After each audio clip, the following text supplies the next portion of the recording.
Hey guys, welcome back to our Non-Toxic Podcast. I'm Hannah and I am batch recording episodes because we are leaving for a trip earlier than anticipated. So if you live in the Midwest, by the time you hear this, you'll know if the winter storm actually came or if it was yet another prediction that fell flat. But as of right now, we are expecting some sleet and some treacherous wintry mix, which in Missouri, it can be just as bad as they're predicting.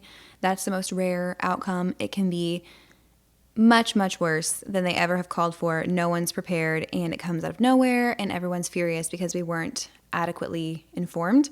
And the most common option is that we get nothing at all.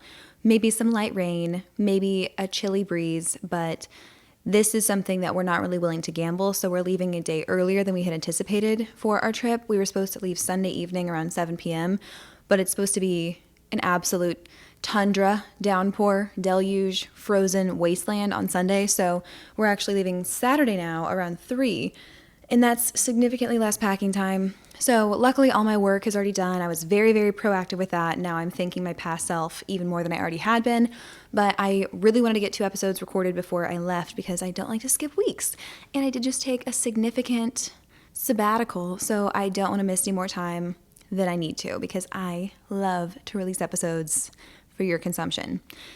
Anyways, so everything is done. My day is very busy. I literally have a day like that Khloe Kardashian audio, Nobu at 7 and spray tan tomorrow at 9, whatever she says. You guys know the one.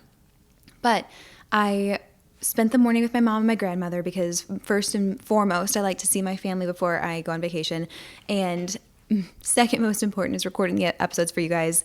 Then I'm going to the gym, get a second to last good workout in. Austin and I are getting pedicures because he's not permitted to go barefoot or in flip-flops or really even on the beach at all until he has his toes dealt with. That's our agreement prior to the summertime and prior to vacation. So we're getting pedicures. I have an Ulta run because I'm out of literally all of my makeup, but knowing that this was coming and that I would want to have like one big Ulta restock day before we traveled was kind of tiding me over. So I convinced myself not to restock anything up until now. And I'm using like all of my B-string products because one, I'm fully letting my fake tan wear off until tomorrow where I'm seeing Simone for Urban Glow and she's going to make me look bronzed and alive again. But since I don't want to have a tan on my skin prior to that, I'm letting it all fade, which means that I don't really even have a makeup shade to match my skin. So if you're looking really closely at my neck, I'm going to have to ask you to stop because there's a high likelihood that it just does not match my face. Anyways, now that everyone's probably looking at my neck, let's talk about the rest of the day. So we've got pedicure, Ulta run, coming back, trying to binge watch our Netflix show because it's being taken off of Netflix while we're gone, which is a travesty. We really want to finish it. So we've got some heavy Netflix binging to do. I'll edit these episodes tonight, get that stuff uploaded, ready to go. Tomorrow, seeing my father, seeing my brother, getting one last workout in. Then I need to go get my nails done with my sister-in-law. They're pretty much done now, but I need like a tiny fill because we're going to be gone for so long. And then spray tans. Then I've got the whole evening to pack. And packing for 2.5 weeks is something I've never done before, and I'm a little nervous, but I asked ChatGPT to create me a packing list based on the itinerary, and ChatGPT is my best friend. I said this in the last episode, but I truly don't know what I would do without my little virtual assistant. I picture that clip of Brooke Davis in season 4, season 5 of One Tree Hill when she's like walking with Millie, her assistant, and she's like, change the cover model, get me a latte with extra foam. Last time there was no foam, and then her assistant's like running around holding all these things, like doing everything to keep her life in order. That is me and ChatGPT. Anyways, so I'm trying to get everything done before we go. I'm feeling pretty good about it because this is the most fun kind of day. You just get to do all of your fun hobbies, recording the podcast, getting a pedicure, go to the gym. Those are all like fun things. I have no complaints at all, but I also don't want to rush the episodes and just release some kind of garbage. So luckily I had these notes already written out because I had plenty of time on my aforementioned sabbatical to think about what I wanted to talk about with you guys. So today we're actually going to skip most of the report because I just recorded 2 days ago and nothing has changed in my life. But the show that we're watching is The Magicians, and I don't know anyone else who has ever watched this show, but it's so good. It's very dark. So preface, it's very dark. There's a lot of like gratuitous violence and just dark storylines, but it's also a really funny show. Somehow those two coexist, but it's basically like a combination of Harry Potter as far as a magical university and Narnia as far as a secret world. It's just really good. So watch it, not on Netflix because it's being taken off, unfortunately, but it's a very good show. I would love to discuss it with someone because up until now I've had no one that has even heard of the show.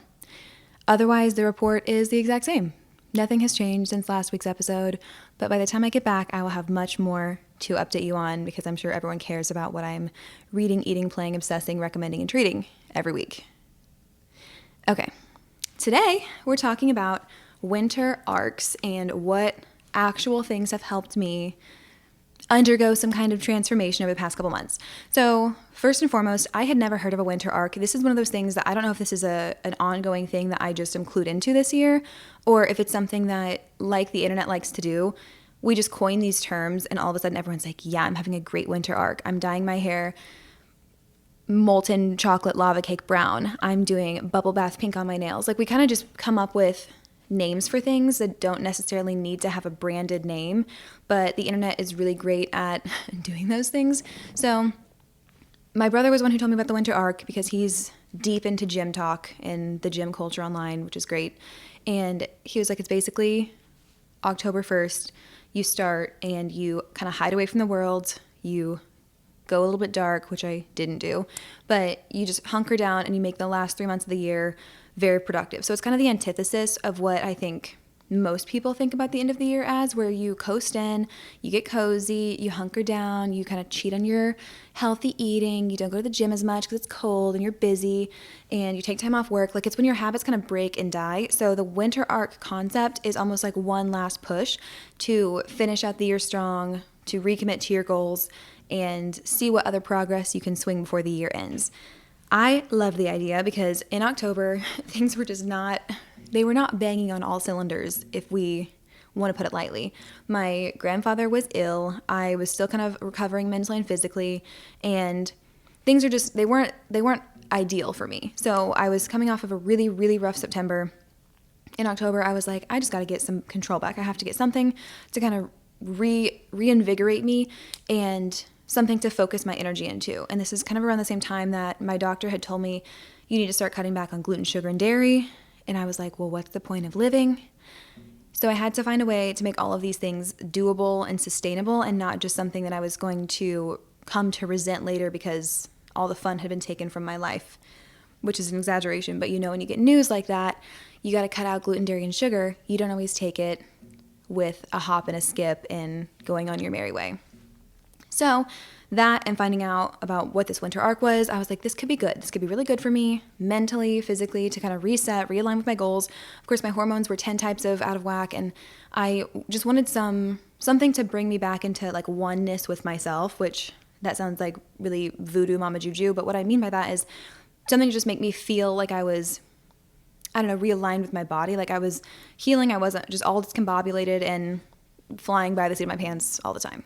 So I didn't really set super strict goals beyond this challenge that my brother and I did. I talked about this before. It was a weekly fitness challenge that we did where there was, a protein goal, reading the Bible and doing a devotional, spending time with family, going to the gym. Mine was, I think, 5 times a week, with one of the days being a cardio day. And it wasn't super, super strict. It was like some things had been taken from 75 Hard and adapted into just like this weekly challenge. And the goal was that I would stick to it for a week and then reevaluate at the end of the week what I wanted to do and what I wanted to like make more strict and what I wanted to ease up on and so forth. So making it into a challenge with some accountability was a fun way to make it not seem like, okay, I'm going to do this for the rest of the year. That sounds like a really long time, even though in hindsight that feels like it was yesterday. But that's how this entire thing started. So that's what a winter arc is. The whole concept is that you just really set your sights on progress and you don't let the end of the year kind of take over with just making you lackadaisical and kind of be like, oh, well, most of the year's already gone, so I just don't need to focus on anything important.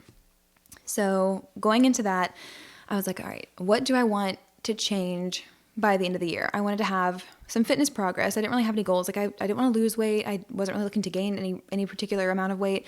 I wanted to be more defined, like more cut in the muscular sense. I wanted to be stronger, feel healthier, feel more like myself, and just look forward to going to the gym. So I wanted it to be something that I could still wake up and be like, okay, I get to go to the gym at 3 o'clock today. I'm so excited, and not be something like, okay, well, I got to get my workout in.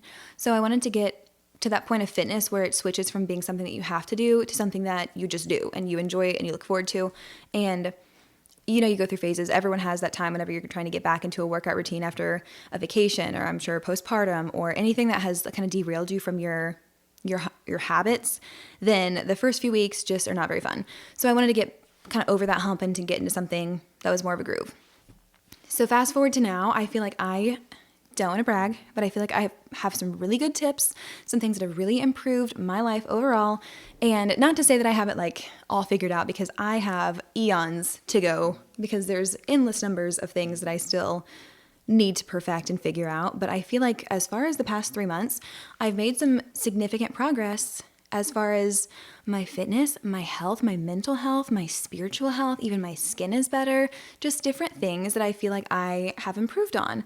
So I want to share that with you guys, because that's what girls do. We're here for each other, and I've been in the trenches for the better part of the year, and I'm very proud of myself for having some areas where I feel like I've really, overcome things and just feel happy with where I'm at. So why would I prevent you guys from having this information? Let me stop rambling and get into some tips for you guys.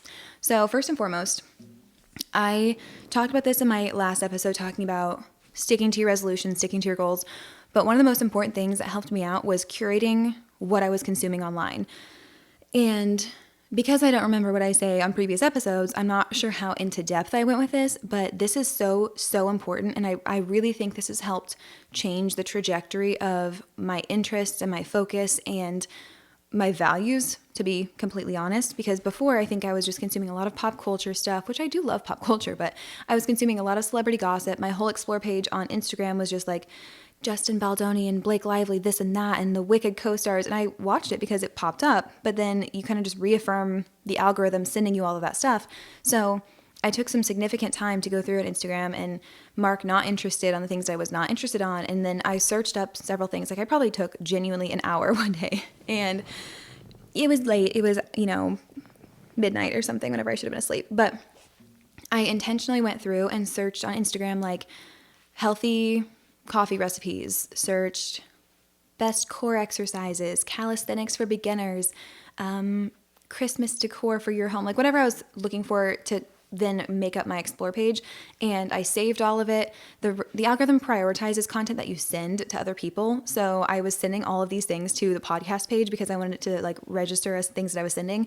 So maybe just pick a friend. If you don't have a secondary Instagram page, pick a friend and be like, hey, just ignore everything I'm about to send you. I'm trying to recomposition my algorithm and my pages. But I sent myself all of this positive content, all this healthy content, and even just like reading, or those aesthetic videos of people like just doing little things around their house and cleaning and organizing. So all the kinds of things that I wanted to be components of my life, I really focused on getting that kind of content to be the things that pop up.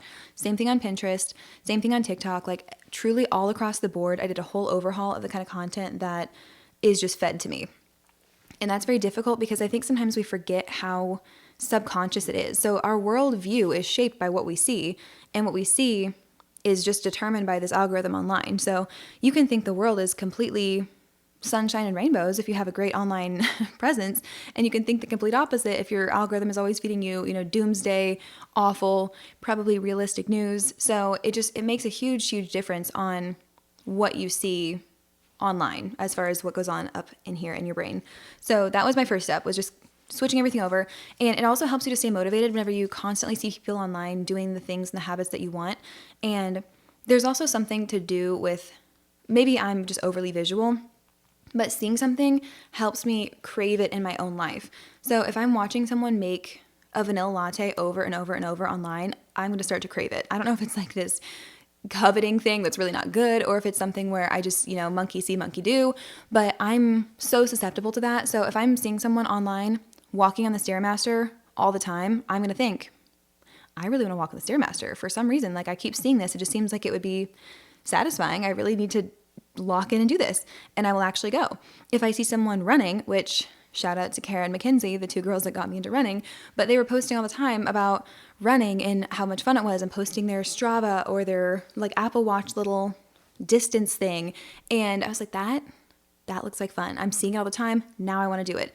And then you start to consume more running content, and then it just continues to like perpetuate what you want to do. So if you're always seeing content about people talking about like rotting in bed or going out and binge drinking or whatever else it is, or just people being sad, then you almost reaffirm that desire to do it, versus if you consume content of people that are organizing their bathroom and praying and reading a book and doing habits that you want to incorporate, then you affirm those habits instead. So I cannot stress enough how much that helped me just make my brain a more positive place and get some junk out of it. And there was much junk to get out. So curate your online consumption, make it good for you, because it can be really, really good. Everyone gives like scrolling and excessive time online a bad rap, which excessive time of anything is probably not great. But if it's good things and it's, motivating you or comforting you and fueling you with happy things, I think that it's good. It's positive. So replace doom scrolling with like happy motivational scrolling. Very good. Okay, next on my list, Bible study, actually sitting down. This one I know I talked about quite a bit in my last episode, so forgive me for being a broken record, but that's just how significant it's been for me. But I'll just hit the bullet points again in case you guys have already heard every word of this. But sitting down, making a designated part of my house to set aside for Bible study, not just doing it on my phone whenever I wake up, or do it while I'm waiting for my coffee to brew, or do it in my office whenever I have my laptop open, I can see emails coming in, but specifically going to my kitchen table, which is not used for eating because we are TV people, that's okay, and turning on a lamp, making my coffee or my tea, sitting down. I have good pens that I love to write with that are very satisfying. I have a cute notebook, everything, and I dedicate time. And my routine right now is that I'll open my little journal, I'll do like a brain dump, whatever's going on. Sometimes it's just really, really simple, like thank you for my husband, thank you for my house, thank you for my career, my family, my health, and then that's it. Like I just do a basic like give thanks and then I move on. Sometimes I have a lot bigger things on my mind, things that I want to pray about, just get my thoughts out on. I've been really trying not to ask for as much, like, God, can you please grant me this? Like I've been trying not to treat God like a genie, and I'll talk more about that in the next episode, just about my prayer time and my prayer life. But I've just been getting my thoughts on paper, like saying something to God first and foremost, and then I go to the Bible app.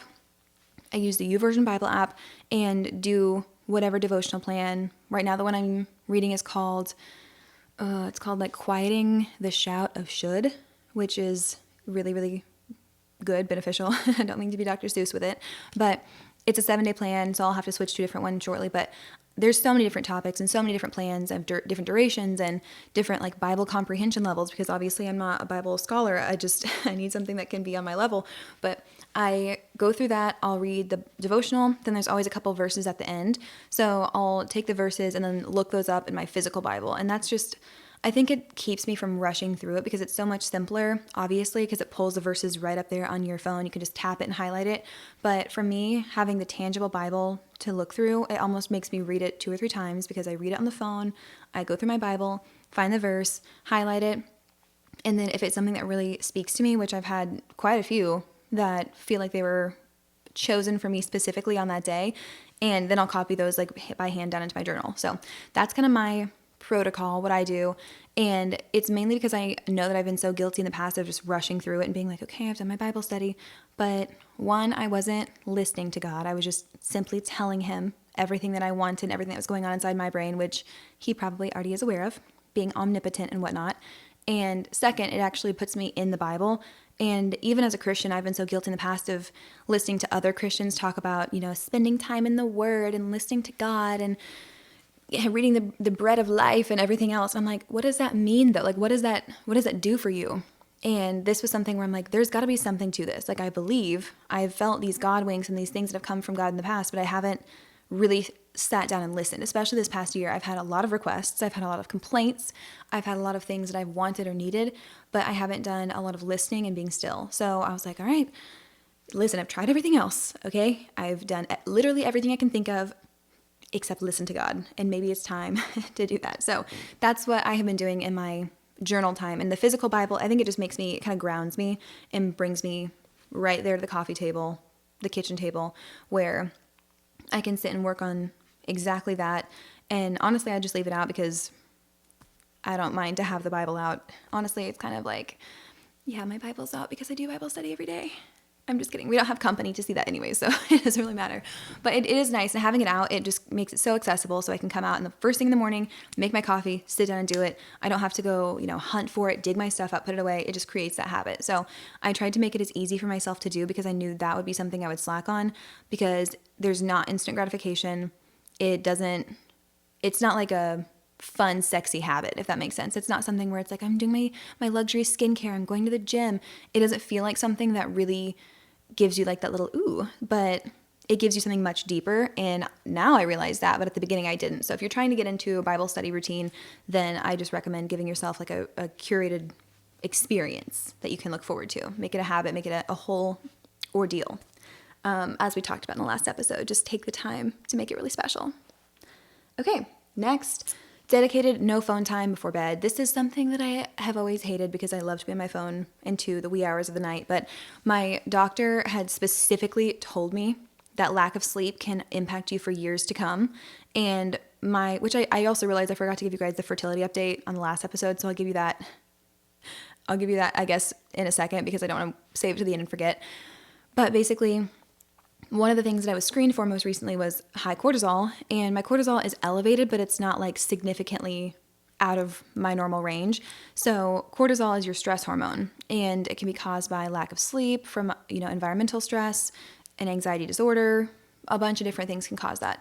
You can even have it from super strenuous workouts if it's not something that you're used to, but it also takes years to come down. So she was asking me about my lifestyle, and she's like, do you have a super stressful lifestyle? And I told her, there's been some stressful occurrences, obviously, this year. But as far as my day-to-day, I really don't think that I have a super stressful life. I've significantly cut back on work. I stopped traveling for work. I really manage the clients that I spend time with and work with, and I'm intentional with who I take on. Everyone that I work with now is amazing. So what's been something that's caused me a lot of stress in the past, even though it was good stress because I liked it, was work. And I was working 50 hours a week, 60 hours a week, traveling and just going all the time. And I wasn't sleeping. I was staying up late, and it wasn't good for me. Did I enjoy that time? Yes, because I was manic and crazy, and I loved the hustle. That was awesome. But I'm not really in that stage anymore, and part of that has been intentional. Part of that has been due to sadness and depression. So I've cut back for many reasons. But I told her, I was like, my habits are way better. I've been sleeping way more. All of these things. Like, I've been trying to take steps in the right direction. And she told me that it can take years for your cortisol to come down, years for your hormones to balance out, because you don't get all of those things high overnight. So you don't just wake up and like have a couple nights of bad sleep and have high cortisol. It takes years of bad habits, years of high caffeine consumption, yikes, years of going nonstop and having high stress. So it does take years to level it out. So I've had a year of circumstantial stress because of things that have happened in my life, but my habits and my lifestyle is working towards a more peaceful, low stress existence.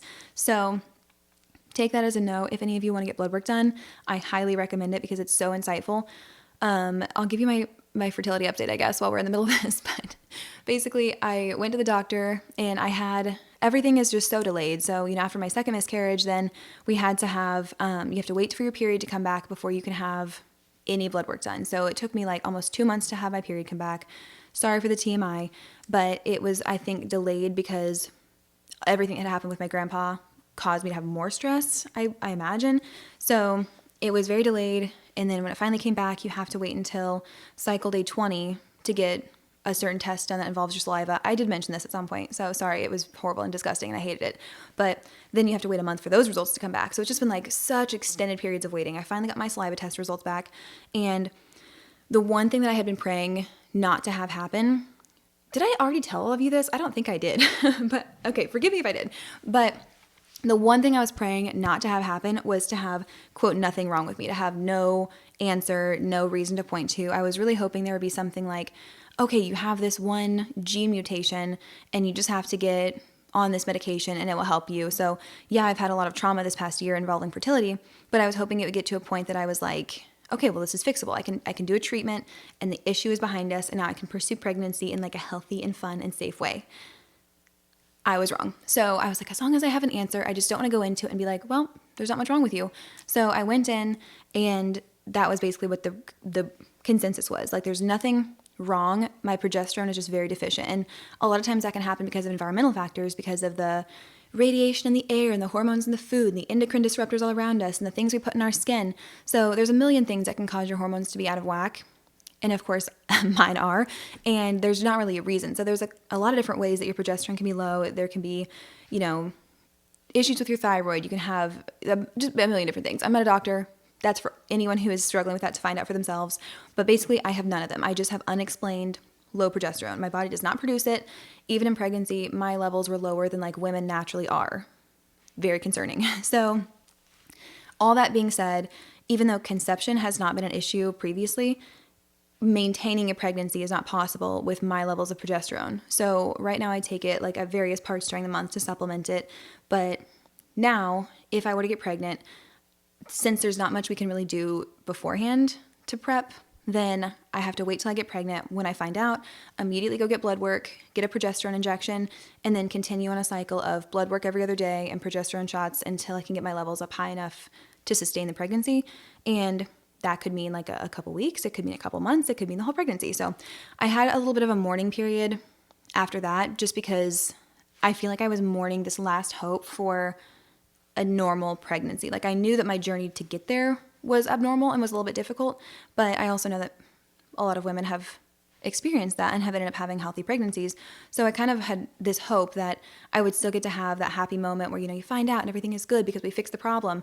And this just made me think, now any pregnancies I have, for however many kids we want to have, they're going to be full of blood work, full of needles, full of questioning, and just that lack of peace that, waiting for blood work every other day to come back in to see if you're healthy enough, and always, waiting for that bleeding to start and that fear.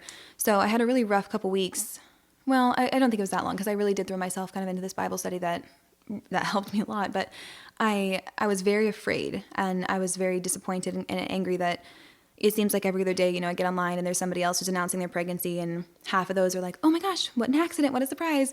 And I was like, seriously, all of these things are possible for everybody else, but for me, I have to go in and get like shot up every single day to make sure that I can even keep this pregnancy. So I did struggle with that for a lot, but I've had some realizations. I've had some divine peace. Listen to the next episode if you want to hear more about that, because I genuinely mean it has had a profound impact on my heart, and has taken me from something where I was like so mad and so why me, to a place where I'm like, you know what? We'll deal with it. Everything is going to be fine. It is what it is. So listen to that in the future. But that's my fertility update. Sorry, I forgot to say something in the past. But so right now, there's nothing else we can do. We just have to wait. And since I'm going on a long vacation, we kind of had to hit pause on the trying, because it's impossible to get blood work done and get progesterone injections on a remote island. So I was not thrilled to have another month of like, well, let's push it back again. But what can you do? I'm not going to complain about a vacation, and God's timing is probably going to be better than mine anyways. So we will see how this all plays out in the future. But that's my update. Anyways, moving along back to what we're talking about. So dedicated no phone time. What was I talking about? Yes, to improve my sleep. It all comes back around. Forgive me, guys. So fertility doctor told me sleep is a very important thing, especially for women. We actually need more sleep than men, and I need to stop being up on my phone on Tumblr until 2 a.m. So I quit doing that, and now I kind of combine this with my skincare little gua sha routine. So sometimes it's phone down, but TV is on, so it's still screen time, but it's not phone time. It's not right in my face. It's not like super short form content, 264 videos of nothing happening. It's like one episode of a show I've already seen that's playing in the background. So that helps me wind my brain down. I'm focusing on something, and I'll do it while I'm doing my gua sha. So the gua sha is my best friend. I usually only use it whenever I'm sick, because it helps to get the drainage and like the swelling out of your face. And I hate having sinus pressure and pain in my face. So I've been using jojoba oil, which is like spelled Jojoba. I get it on Amazon with like a little dropper. It's super inexpensive, and it's actually very, very good for oily skin. It's helped my skin a lot. So I'll just put it all over my face, get super greased up, take the gua sha, and then I follow like a little routine from some esthetician on YouTube, and now I have it memorized. So you just massage your face, and it helps to like get all the gunk out, the drainage, and you actually can tell whenever you swallow like halfway through doing it, you're like, oh my gosh, that was nasty. And it's effective, all that to say. I do feel like it's helped me kind of slim my face down from all of the things that were just left in my lymph nodes. I don't even know what I'm talking about, but it's helped. I can tell a difference physically and I can see it. So it's not like I'm just saying like, you have to massage it to move everything through and cleanse your chakras. It just makes me look snatched and I enjoy that. Also, it's relaxing. And now I do it to my husband before he goes to sleep. I'm like, come on, it's time for your gua sha. And then I gua sha his face and he likes it. So it could be fun for everyone. And I combine that with my no phone time. So sometimes it's just laying there. Sometimes I'm kind of reading and doing it. Sometimes I'm watching TV, but it's not on your phone. So I'm not going to be a psychopath and say, you need 2 hours of no screen time before bed, because I don't think I could do that. But I can do no phone time, and it does help me sleep better. Moving right along, on the same note as the gua sha and the jojoba oil, I've switched a lot of my soaps to antibacterial and non-scented, and it's making me kick myself for not realizing this earlier. But I think a lot of the reasons that I have been breaking out in the past, especially on like my shoulders and back and chest and neck and everything else, is because my skin does not react well to scented soaps. And I feel so dumb now because I was like, it's just inevitable because I get spray tans and I go to the gym and I'm going to always have breakouts on my shoulders. I have the clearest skin I think I have ever had because I just switched away from all of those things. Like I use the most boring, non-appealing, non-aesthetic, like Dial non-scented antibacterial soap. It's not cute. And for all my bath stuff, I just switched to like, it's scented, but it's all natural stuff. It's like eucalyptus something or else. You can get it from Mama Jane's, you can get it online, whatever. And it's not super expensive. It's just like more organic stuff, because I apparently the scented things just don't cooperate with my skin. They clog my pores. It's not good. So switching to all those things has made me have this like light bulb moment, like, oh, maybe there is something to all of this holistic nonsense. And you know, you can't make up for lost time, but I'm definitely switching to more non-scented products in the future. So consider that. Many of you are probably already ahead of me and you're like, yeah, girl, where have you been? This is like the movement of last year, but I'm catching up and now I feel great. So if you're behind like I am and you're wondering about your unexplained like 25-year-old skin problems like I had been for a long time, that's how you fix them. Maybe try an antibacterial non-scented soap.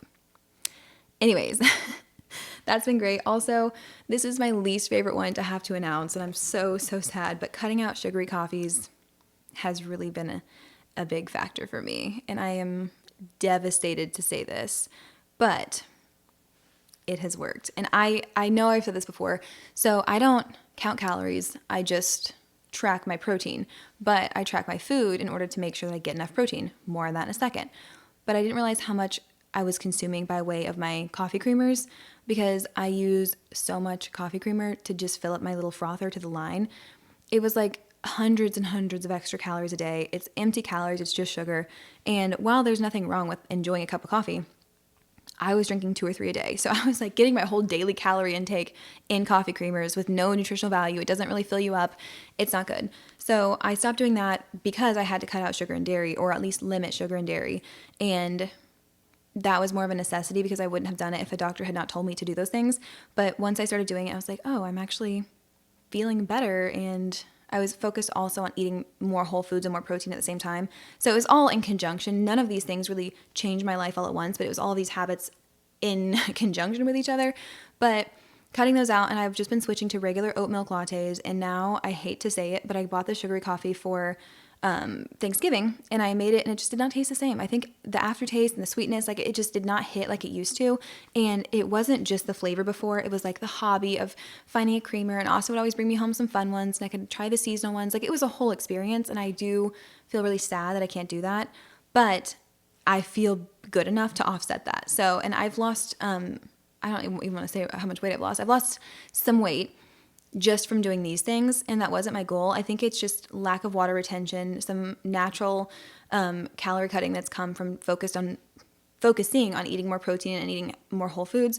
So I don't like to ever throw around numbers or weight because everyone's body is different and everyone's body composition and goals and healthy weight is different, but I'm at like the lowest weight I've been since I was 19, and I never thought I would be able to be at this weight in a healthy way, because whenever I was at this weight at 19, I was engaging in a lot of unhealthy behaviors surrounding food. I just wasn't doing things that I would like to repeat in the future, nor would I encourage anyone else to do.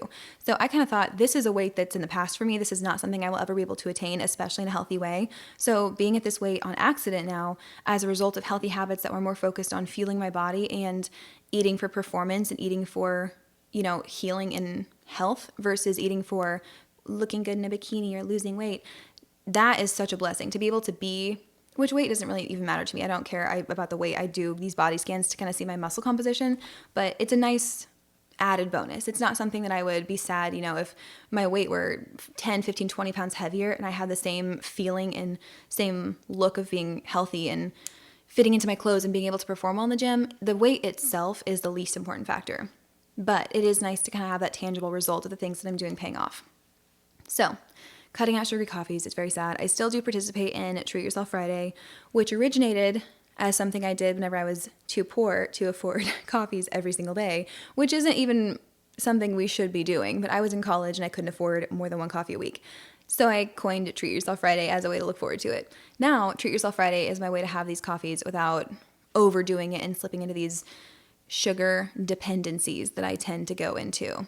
So I hate to say it, guys, I really do.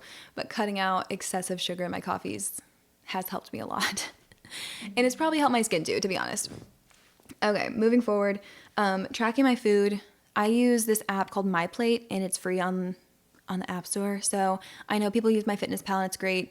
I know this can be triggering for people who have had disordered eating habits in the past. And as someone who has had those, I had to really make sure that I had good intentions going into this.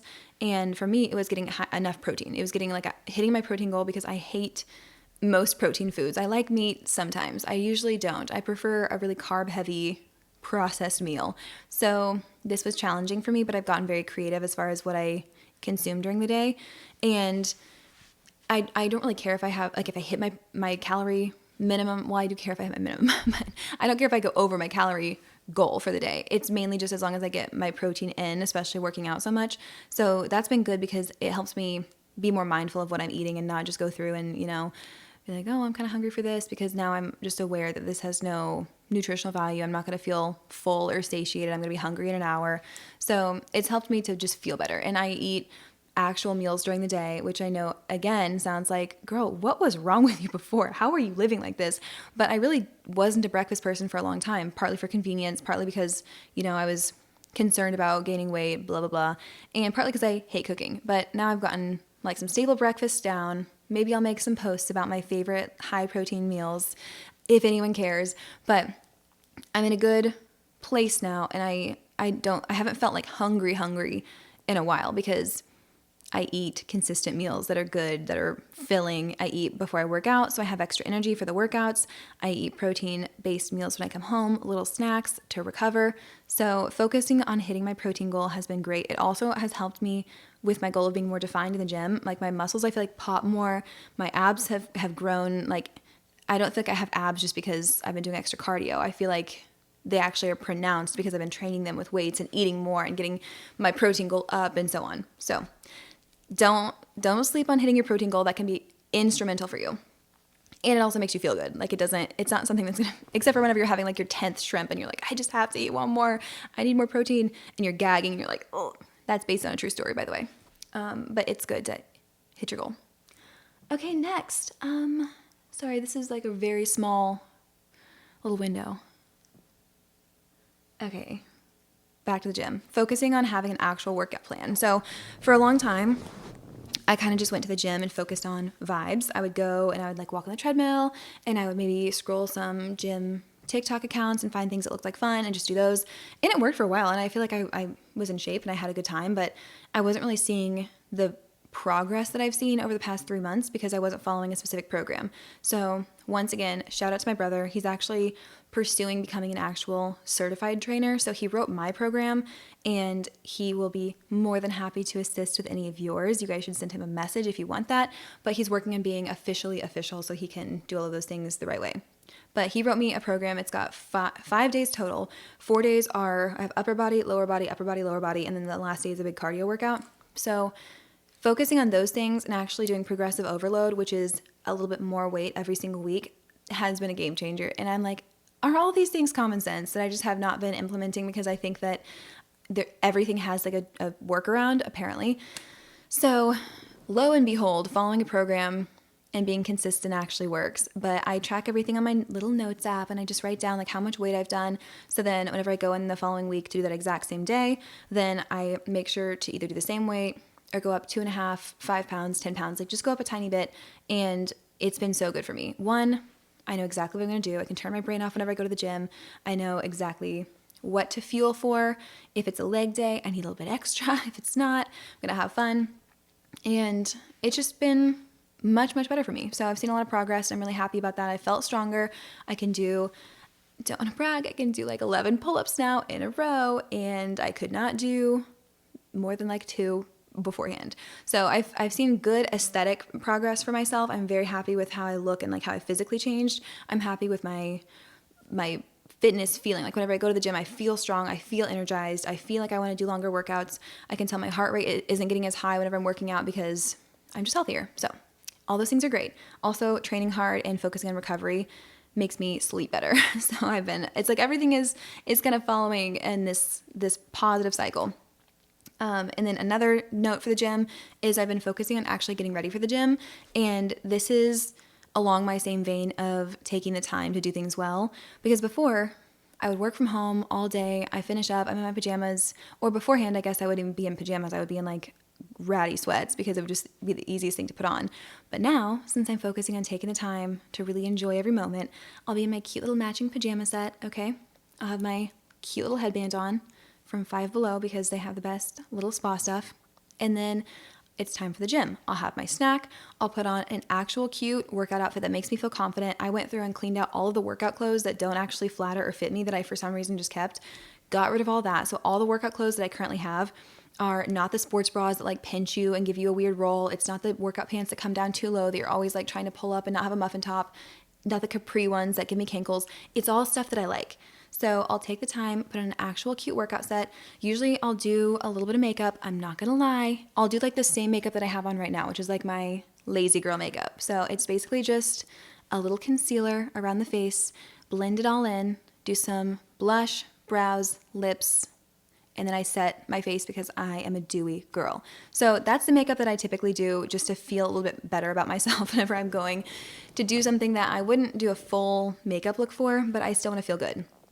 And I know there's a lot of people that are like, why would you do makeup for the gym? It just makes me feel better. And whenever I feel better, I want to stay longer, I want to work out harder, and you just have more confidence and it changes everything for you. So it's maybe a little bit vain, but if I look in the mirror and my spray tan's worn off and my face is pale and my hair is greasy and my outfit doesn't flatter me and it doesn't really match, I'm not going to have that good of a workout because the whole time I'm going to have like sensory issues from my waistband. My hair's greasy, which everyone knows makes you feel unworthy of love and it's just not good. So I don't have a good workout. So now I really romanticize going, and I have these little Alani Nu cans because I love a good energy drink, but I never drink the full one because I get distracted and then it gets flat and room temperature. So I bought the mini cans of like the 24 pack of half cans where it's like half the caffeine and everything else. So I drink a little one of those. I have my outfit, all my stuff. I bought a cute Apple Watch band on Amazon for like $7. So it's not about really buying the stuff because also half my workout clothes came from either Goodwill or from garage sales because no matter how much I like to work out, hate spending money on workout clothes. So it's not really about the money that you spend. It's more about just taking the time to make yourself feel good whenever you go because you'll work out harder and it's more enjoyable. So if I go to the gym and I feel good, I will look forward to it more than if I go to the gym all the time and I don't feel like I've taken the time to make myself feel good. Okay, moving past the gym, okay? These are regarding sleep. These are good things. So I've been making tea. I know, I keep talking about making tea. It's not that big of a deal. I actually almost made a cute little tea to show you guys just how adorable it is whenever I have my saucer and my little teacup. But then I thought, okay, I don't need to make tea just to show you guys in the podcast because I will talk and not drink it. And I already had tea and coffee this morning. But it was decaf tea, don't worry. So there are a lot of teas that are really good for different things in your life. My favorite one is peppermint tea. It's good for your digestion. I know it's good for nausea if you have that. It just feels clean and it almost like settles my stomach after I eat something. So I have peppermint tea almost every night before bed. I have a decaf one. It's just from Price Cutter. It's nothing fancy or special. I have a lemon ginger tea that is really good if you're sick, especially with honey. I have a bunch of different teas because I got into this kick right before Christmas and I received a bunch for gifts, which I'm very happy about. But it's just something that helps me wind down. And I think at this point I've conditioned myself by drinking tea before bed every night. So now I have my evening tea and I start to get tired because my little pea brain is like, we have tea and then we do the sleep. So when tea happen, sleep will soon happen. That's what my brain says to myself. So I drink the tea and I get sleepy. So you can condition yourself as well. We are both Pavlov and the dog, like I've said many times. But having tea before bed and then going into our reduced screen time and our gua sha has been really nice. I also got magnesium spray given to me as a gift from one of my friends. Thank you, Sadie. And it's just a spray that goes in the bottom of your feet before you go to bed, and it helps you sleep. Because apparently, I didn't know this, the pores in the bottom of your feet are the biggest pores on your body. Kind of nasty if you think about it.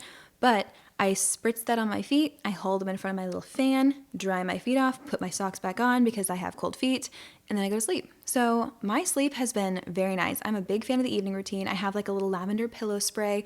I've been romanticizing the heck out of everything, and it has done wonders for me. So just know you will not find judgment from me for going over the top to make things special. All right. I think that's how I sleep. Yeah, my tea, my magnesium spray. That's pretty much it. One thing I kind of skimmed over was hydration, and usually you see this from influencers who have like sponsorships from AG1 or Element or whatever else, but it actually does help to have those little electrolyte packets. And I got into them whenever I was running a lot, and I tend to sweat whenever I do cardio. I'm not like a cute girl with it. I'm very sweaty. So I got those little packets, and they're actually very tasty. I have one from a brand that I don't remember the name of, and then I do drink the ones that are Element, spelled LMNT, and I get them from the Vitamin Shop, but I'm sure like everything they're available online. And I just put those in my water. They are delicious. And sometimes I'll make like a little cocktail for the afternoon where it's just like water and lemon and electrolytes. So it's supposed to be very good for you, and that way you don't have to chug water and feel like sloshy all day whenever you're trying to be hydrated. But it just helps every single function. It helps your skin, it helps your energy, it helps your digestion. It just makes you feel better. So there's no downside to drinking electrolytes, and plus you get to feel fancy because I love a special drink. Whatever, what can I say? Okay, those are my habits. Those are the things that have helped me kind of level up this year. And I don't think I wasn't leveling up to like from here to here. I was leveling up more from like subterranean to now I'm on par with where I should be. But I'm hoping that if I continue to have these consistent habits, I can level up to another plane. But let's not get crazy. These helped me avoid, thus far, knock on wood, helped me avoid seasonal depression, helped me escape some regular depression. They've helped me have enough structure in my day to feel like I have some control, but also just help me have a happy, well-paced life. Because contrary to how it might sound to have all these extra habits and extra things to check off, having these things implemented, I feel like almost has helped me not be so scattered and not be so busy, because I have my routines. I have my morning routine. I have different things that I do to prep for the gym. I have my evening routine. So my work stuff in the middle, I know is dedicated for work. My evening time with my husband, our dinner, blah, blah, blah. It's like I have kind of structure in my day that helps me dedicate time for what's important and what I want to get done. So I don't always feel like, okay, so when am I going to do this? And when am I going to fit this in? How am I going to do this? And what are we going to have for dinner? And blah, blah, blah. And then I was just constantly scattered. So this has helped me, contrary to, like I said, how it might sound, slow down. Have all of these habits in place, things to look forward to. And it actually is kind of dorky, but whenever I'm like cleaning up after dinner, I get excited because I know what's to come is my tea. I get to go and do a gua sha, do a little facial massage, lay down, have a really good night's sleep, smell the lavender on my pillow. Then I'm going to wake up, make my coffee, start the day with Bible study. I know the day is going to start off slow. Even if I have early meetings, I'll get up a little early so I can do my thing because it's important to me. Not too early because I'm not an early girl anymore, but like 7, which is kind of early for me, but whatever. And I have all that to look forward to. So I really have a good time. And then knowing that going to the gym is going to be a little confidence boost for me, it's all good. So all of these things have genuinely positively impacted my life, and I'm very happy with the results. So I hope this has yielded at least one good tip to you guys, but thank you for listening. As always, I hope you guys have a wonderful week. By the time you're hearing this, I will be halfway done with my vacation, I think. So I miss you probably. Hopefully I've been posting some amazing Instagram content. Shout out to future me. But I love you guys. Thank you for listening. I hope you have all mountains, no valleys. Treat yourself on Friday, and I will see you next week. Bye.